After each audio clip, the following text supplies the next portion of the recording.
New Zealand के खिलाफ मिली करारी हार के बाद टीम इंडिया के हेड कोच गौतम गंभीर अब इस समय बीसीसीआई और फैंस के निशाने पर आ गए हैं, जहां पर बीसीसीआई कोच गंभीर से उनकी कई सारी मांगों और उनके फैसलों को लेकर अब उनसे रिव्यू लेने वाली है।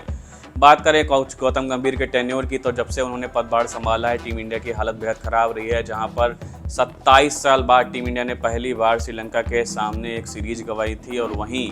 अब न्यूजीलैंड के खिलाफ 3-0 से जब उन्होंने टेस्ट सीरीज हारी तो टीम इंडिया 12 साल बाद घरेलू धरती पर एक टेस्ट सीरीज गंवा चुकी है। वहीं बीसीसीआई उनसे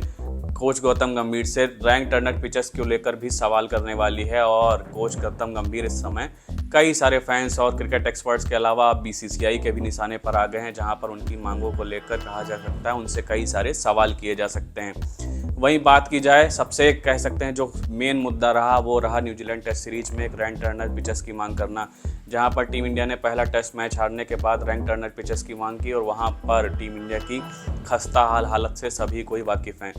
इसके अलावा जब कहीं ना कहीं बीसीसीआई ने यह भी सवाल उठाया है कि रैंक टर्नर पिचेस की मांग इसलिए भी थोड़ी सी नागवार गुजरी क्योंकि इससे पहले जब टीम इंडिया ने इंग्लैंड के खिलाफ टेस्ट सीरीज खेली थी, वहां पर टीम इंडिया ने 4-1 से टेस्ट सीरीज में जीत दर्ज की थी। और वहां पर ये पूरी टेस्ट सीरीज स्पोर्टिंग पिचेस पर खेली गई थी, जहां बल्लेबाजों को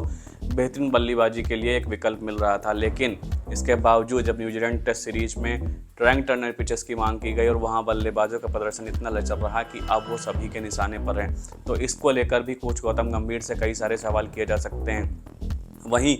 उनकी कई सारी मांगें अभी तक पूरी की गई हैं, क्योंकि जिनमें से एक उनकी सबसे बड़ी मांग रही थी जब उन्होंने पदभार संभाला था, वो था उनका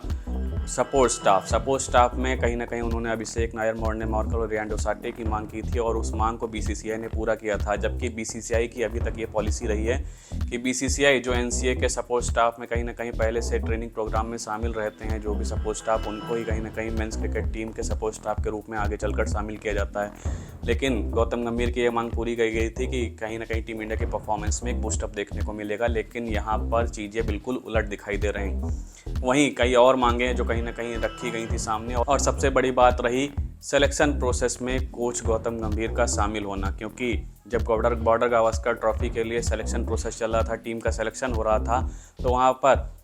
चीफ सिलेक्टर अजीत अगरकर के अलावा रोहित शर्मा मौजूद थे। वहीं कोच गौतम गंभीर भी सिलेक्शन प्रोसेस का हिस्सा रहे और उन्होंने कहीं ना कहीं महत्वपूर्ण रोल निभाया है। लेकिन अब बीसीसीआई उनसे कह सकते हैं कई सारी उनके जो डिसीजंस हैं और सिलेक्शन प्रोसेस में जिस तरीके से शामिल हुए हैं, तो वो कहीं ना कहीं एक प्लान जरूर दे रहे हैं लेकिन सक्सेसफुल नहीं हो पा रहे। इस वजह से उनसे सवाल किया जा सकता है, क्योंकि इससे पहले बीसीसीआई की जो पॉलिसी थी वहाँ पर कोच सिलेक्शन प्रोसेस का हिस्सा नहीं रहते थे, क्योंकि कह सकते हैं ये लेवरेज इससे पहले जो टीम इंडिया के हेड कोच रहे रवि शास्त्री और राहुल द्रविड़, इन दोनों को ही ये लेवरेज नहीं मिला था। लेकिन कोच गौतम गंभीर से के लिए लीग से हटकर काम किया गया। अब बीसीसीआई उनसे कहीं ना कहीं एक रोड मैप की मांग कर सकती है कि आप अपना रोड मैप बताइए कि आप किस तरीके से चीज़ों को आगे लेकर जाएंगे, क्योंकि अभी तक जिस तरीके से आप चले हैं वो कहीं ना कहीं अभी तक टीम इंडिया के लिए काम नहीं किया है। तो ये कुछ सवाल हैं जो बीसीसीआई अब कोच गौतम गंभीर के सामने रख सकती है, क्योंकि जिस तरीके से उनकी ग्रैंड एंट्री हुई थी, कहा था कि युवा कोच कह सकते हैं टीम इंडिया के साथ जुड़ेगा तो कहीं ना कहीं उसको फ़ायदा मिलेगा, लेकिन अभी तक ये डिसीजन कहीं ना कहीं टीम इंडिया के लिए मददगार साबित नहीं हुआ है। तो इसी तरीके के अपडेट्स के साथ हम आगे भी आपके साथ जुड़े रहेंगे। आप देखते रहिए क्रिकेट नेक्स्ट। बहुत बहुत धन्यवाद।